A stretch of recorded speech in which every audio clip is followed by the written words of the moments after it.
Hello everyone, my name is Manasa. Let me walk you through our project, e-commerce Lakehouse project. This is an end-to-end pipeline project made with Delta tables and PySpark. Now imagine a platform like Amazon where millions of customers place orders every second.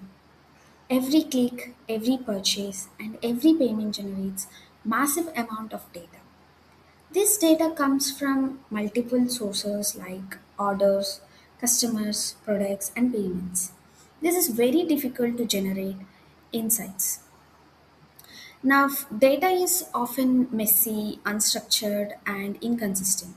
Because of this, businesses struggle to track performance, understand customer behavior. This is very frustrating to any data engineers. So, how do companies solve this problem? Using Medallion architecture. In this project, I built a scalable data pipeline using Databricks to transform raw data into meaningful insights using Medallion architecture.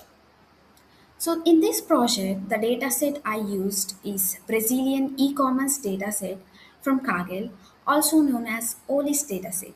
It has so many tables, which is very perfect to our project.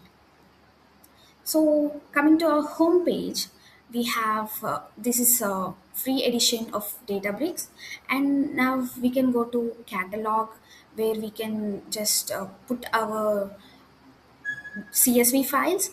So in catalog, we have our e-commerce pipeline catalog, and in this we have so many schemas is created, and in the raw data schema we have stored all our CSV files. These are the all the CSV files we have, and we can just copy this path of any CSV file and we can use this in our project. And coming to our project, we have to go to workspace and our Databricks project pipeline, which is connected to Git, and there are three folders: bronze, silver, and gold. In bronze, we have different types of notebooks, and in bronze notebook, we have all the code which is related to bronze layer. And that's it. And medallion architecture will be explained by our friend Soumya. In our project, we use Lakehouse architecture called Medallion approach. It consists of bronze, silver, and gold layers. Bronze layer contains raw data. Silver layer contains performs data cleaning and standardization. Gold layer provides business insights. In bronze layer, we run all the schemas of tables.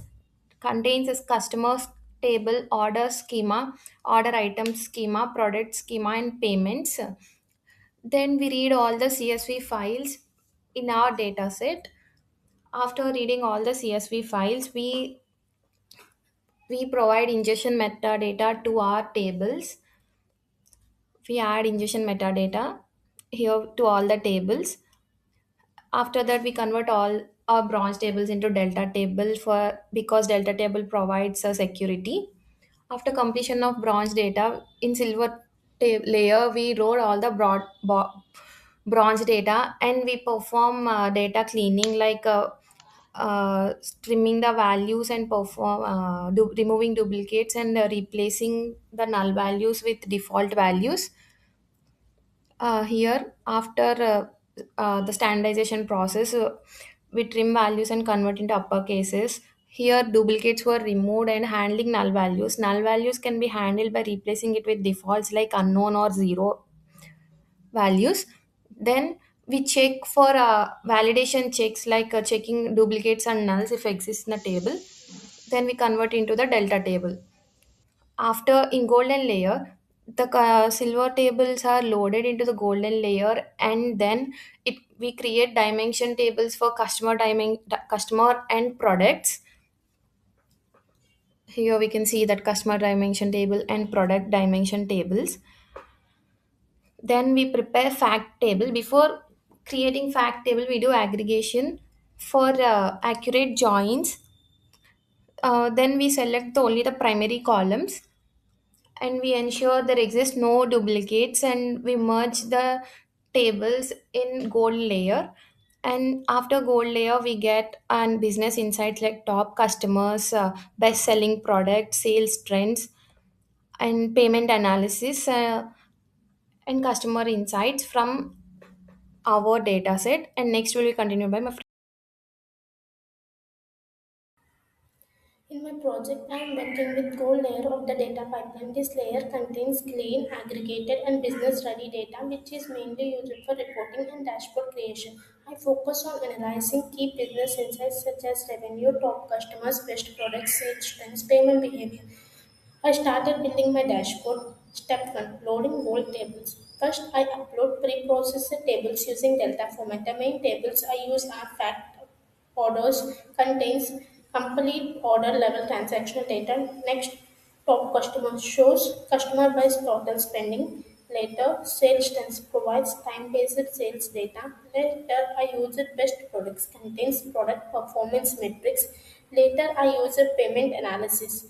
It gives insights into payment methods. Later, I started building sales trend analysis code.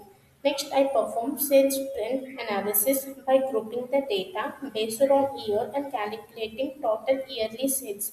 This helps me to understand overall business growth, identify which year performed the best, analyze whether sales are increasing or decreasing over time. This helps me to create a line chart. Later, I started creating top 10 customer score. Then I identify the top 10 customers by sorting them based on their total spending.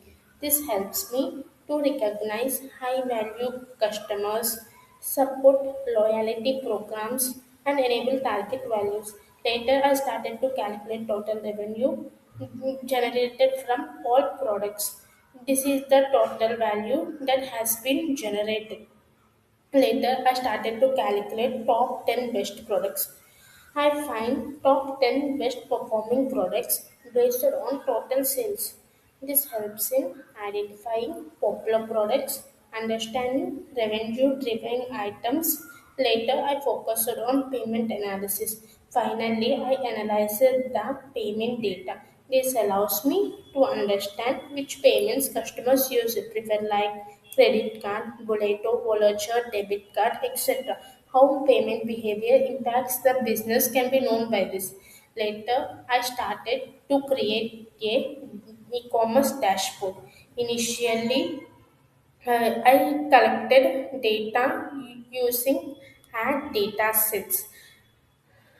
Ad from dataset, I collected data. Later, I had created an e-commerce dashboard. First, before creating this dashboard, first we load the required data sets, and the step one for creating the particular dashboard is to write the queries that we had written before in the goal table, like yearly sales, top 10 customers, total revenue, etc. And step two for creating this dashboard is creating visualizations like line chart for sales trends, bar chart for top customers and products, and pie chart for payment. And pie chart is mainly used for payment analysis. Each visualizations represent a specific business insight. For example, this pie chart, bar chart, each have a different insight among them. Later, I started to build a dashboard design. I organized all the visualizations into a single dashboard. While designing the dashboard, I ensured is there a proper layout and alignment. Create titles such as top customers dashboard for each part. Easily readability of data like customer ID, total spends, etc. This makes the dashboard to see user friendly. Step 4 is adding key metrics like total revenue, total customers 99K, total payments $16 million. Adding key metrics is one of the important thing. Later, the last step is the final output. The final dashboard gives us a complete overview of business growth, customer behavior, product performance, payment trends, etc. This is our final dashboard. Thank you for giving this opportunity.